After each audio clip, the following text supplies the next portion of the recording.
María Valtorta, Cuadernos de 1945 al 50. 25 de septiembre. Dice Jesús: Te han preguntado si el óleo que emplearon mis discípulos para curar a los enfermos tenía únicamente propiedades curativas. De esto hablé ya en la obra, mas, compadeciendo a quienes no dan con este punto en una obra tan extensa, repito, el óleo tenía únicamente poder curativo, o mejor, tan solo tenía ese de un modo especial.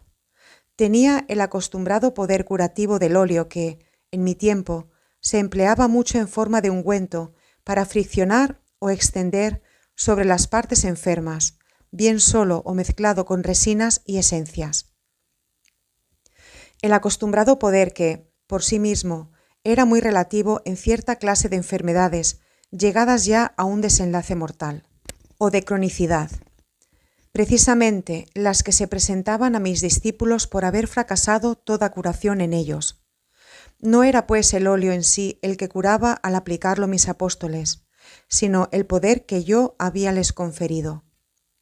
El óleo era tan solo el medio empleado para hacer que mi poder, comunicado a mis apóstoles, no lo tomaran mis enemigos y enemigos de mis discípulos, como algo de que pudieran acusar, presentándolo como sugestión diabólica o mágica. Así, y únicamente así, curaba el óleo los cuerpos. Así, tan solo así, fue el óleo hasta que yo instituí el sacramento del santo óleo. Entonces, el santo óleo, compuesto según las normas de la liturgia mosaica, adquirió el poder de curar las llagas del alma, de borrar igualmente las marcas y cicatrices que quedaron tras la absolución de los pecados obtenida mediante una confesión sincera y por los méritos de mi sacrificio.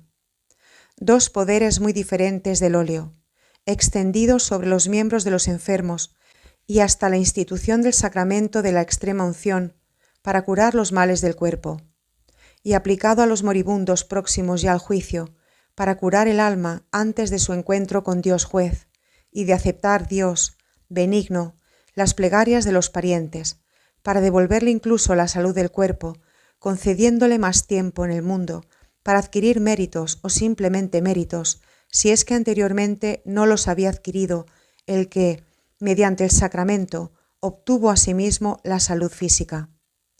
En conclusión, el óleo extendido por los discípulos sobre los enfermos no fue sacramento sino hasta que yo instituí el sacramento, que ha de administrarse en caso de muerte del modo que la sabiduría lo enseñó.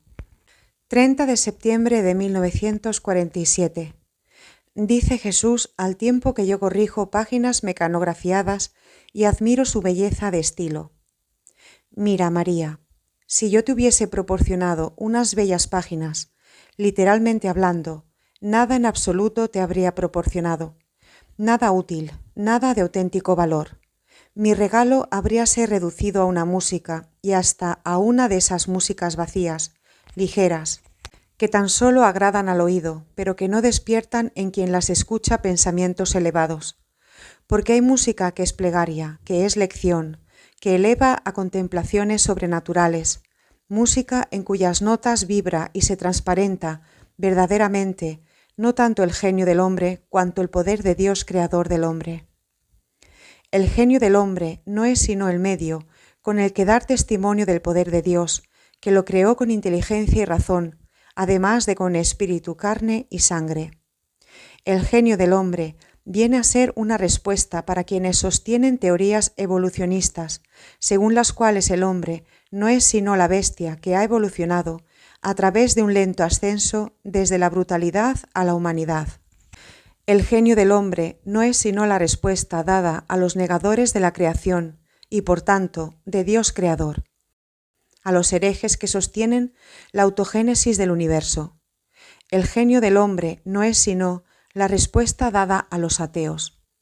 El genio del hombre es la confesión de la existencia de Dios y de que todo existe porque Él lo quiere, luz, vida, elementos, inteligencia, todo. Mas yo me refiero ahora a las músicas vacías con las que equipararía mis páginas si éstas fuesen tan solo armonía de palabras y perfección de estilo. mas en ellas se encierra la sabiduría, mi sabiduría. Es la verdad, mi verdad. En ellas está la caridad, mi caridad. Es Dios, por tanto. He aquí por qué tienen valor, y hay de quien no busca ni encuentra en ellas este auténtico valor. Estoy al tanto de las objeciones de muchos. Jesús hablaba con simplicidad. En las parábolas hablaba con simplicidad porque me dirigía a multitudes aldeanas, mas cuando hablaba a mentes cultas de israelitas, romanos o griegos, lo hacía como más convenía a la perfecta sabiduría. Mis palabras, por tanto, según las versiones de los evangelistas, de los que 2 tan solo fueron apóstoles, y si bien se observa son los 2 evangelios que mejor me reproducen, porque el de Lucas, estilísticamente bueno, puede decirse que es más bien el evangelio de mi madre y de mi infancia, de las que narra por extenso detalles que los otros no lo hacen, y no el evangelio de mi vida pública, siendo más bien un eco de los otros, que no una nueva luz como lo es el de Juan, el perfecto evangelista de la luz que es Cristo, Dios hombre.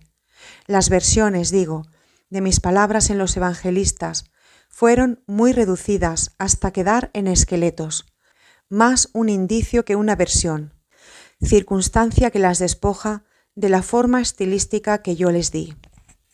En Mateo aparece el Maestro, ver el discípulo de la montaña, las instrucciones a los apóstoles, el elogio del Bautista con lo demás de este capítulo, el primer episodio del capítulo 15, la señal del cielo, el divorcio, el capítulo 19 y los 3 capítulos 22, 23 y 24, y en donde sobre todo aparece el Maestro es en el luminoso Evangelio de Juan, el apóstol enamorado, fundido en la caridad con su Cristo luz. Comparad cuánto descubre del poder de Cristo orador este Evangelio con lo que del mismo ofrece la exigüidad esencial del Evangelio de Marcos, exacto en los episodios escuchados de Pedro, más reducido a un mínimum, y veréis si yo, el Verbo, empleaba solo un estilo, por demás humilde o si, por el contrario, no fulgurba frecuentemente en mí el poder de la palabra perfecta. Sí, esta brilla en Juan, si bien reducida a muy pocos episodios. Ahora bien, si yo he querido suministrar al pequeño Juan un mayor conocimiento mío y de mi enseñanza, ¿por qué ha de haceros esto incrédulos y duros? Abrid vuestro entendimiento y vuestro corazón, y bendecidme por todo lo que os he dado. 7 de octubre. Veo a María gloriosísima en el cielo, sola en su luz paradisíaca, hermosa como en la Asunción y en todas las visiones del paraíso. La voz del Eterno Padre y un rayo de luz divina en la inmensa luz del paraíso me la indican como la Beatísima, envolviéndola con un indescriptible esplendor. Dice el Eterno Padre: esta es en la que descansa toda esperanza de salvación para la Iglesia y para la humanidad, en la madre de la palabra que es Evangelio. Me pierdo extática con su contemplación. 12-13 de octubre. En Fátima con los peregrinos. Las oraciones durante la noche en la explanada tachonada de luces y María Santísima de Fátima a mi vera. Incluso por la mañana mientras está aquí, en mi habitación, el padre Berti, y María me estimula a rezar mucho con el rosario por el Papa, el clero, la paz e Italia. El rosario es la defensa válida del papado, de la Iglesia, de la paz y de nuestra patria. Dice que para esto se ha aparecido en Roma, para mover a tantos incrédulos, indiferentes, hostiles y contrarios de lo sobrenatural, e incluso a los incrédulos de la obra, que es gloria de su Hijo, y en la que hay salvación para tantos. 15 de octubre a las 10 horas. María Santísima dice: los bendigo, pero quiero fidelidad en la recitación cotidiana del rosario, y sin gestos, solo con la mirada y el amor, bendice los rosarios míos, de Marta, Eroma, Ana María y María Teresa. 17 de octubre de 1947. Dice Jesús: escucha, y que mi infinita misericordia sea tu paz, siempre paz. Al ser ilimitada, nunca llegarás al límite de esta misericordia mía. Mas has de saber también esto, a fin de que sea para ti como palabra absolutoria del sacerdote sobre tus miserias de las que te afliges. Sirve para ti, pero también para muchos otros. Llevado del amor infinito por las almas, me valgo de infinitos ardides para emplear cuanto las pobres almas o las almas ya encarriladas por el camino de la perfección me dan, y así me amen todo lo que son capaces de amar, con todo lo que son, con su capacidad y relatividad que tratan siempre de aumentar. No hay santo que ahora se encuentre en la gloria que, por más que haya seguido en la tierra la vía de perfección, no haya echado a su oro partes de mantillo, siquiera sea en proporciones mínimas. Pues bien, yo he tomado incluso estas partes de humanidad pertinaz del justo, y mi amor se ha servido de ellas para trabajarlas, logrando hacer de ese lastre algo de utilidad para otras almas. Sí, mientras los hombres se sirven tan solo de lo que es bueno para una labor o interés, y hasta en los afectos humanos, toman únicamente las partes buenas del amado, mi amor se sirve hasta de sus miserias. Toma y transforma las cosas más comunes, de la vida ordinaria de un alma que le ama y de las acciones más simples hace acciones meritorias, y aún va más allá.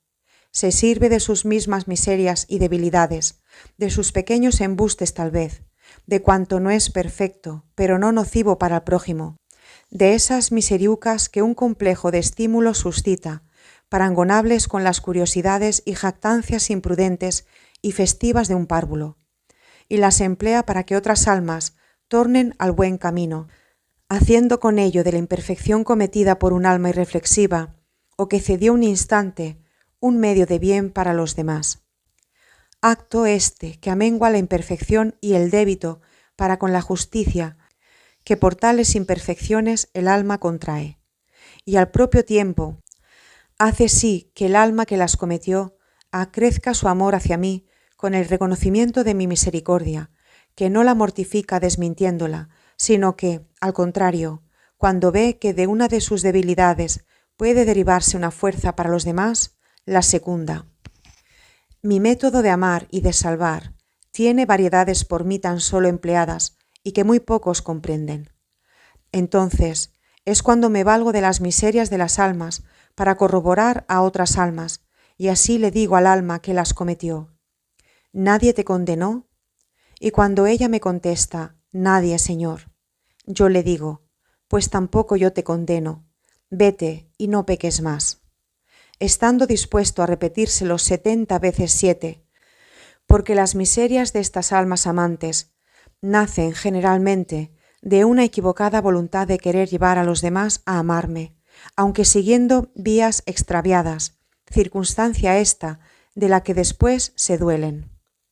Pero ¿no sabéis, almas mías, que cuando no hay voluntad de ofenderme, sino tan solo de honrarme, no se peca?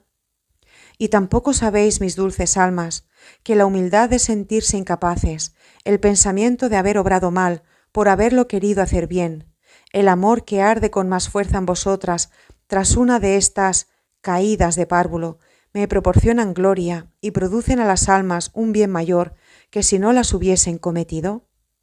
Parece paradójico, pero es verdad. Sigue en paz, permanece en paz. Mi amor y el tuyo te purifican de todo el polvo que pretenda empañar tu oro. Tu deseo de amarme con perfección. Queda en paz, y por la Eucaristía que no te trajeron, aquí tienes mi palabra.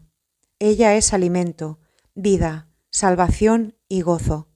Soy yo, el que me comunico a ti con mis infinitos medios. Descansa sobre aquel que te ama.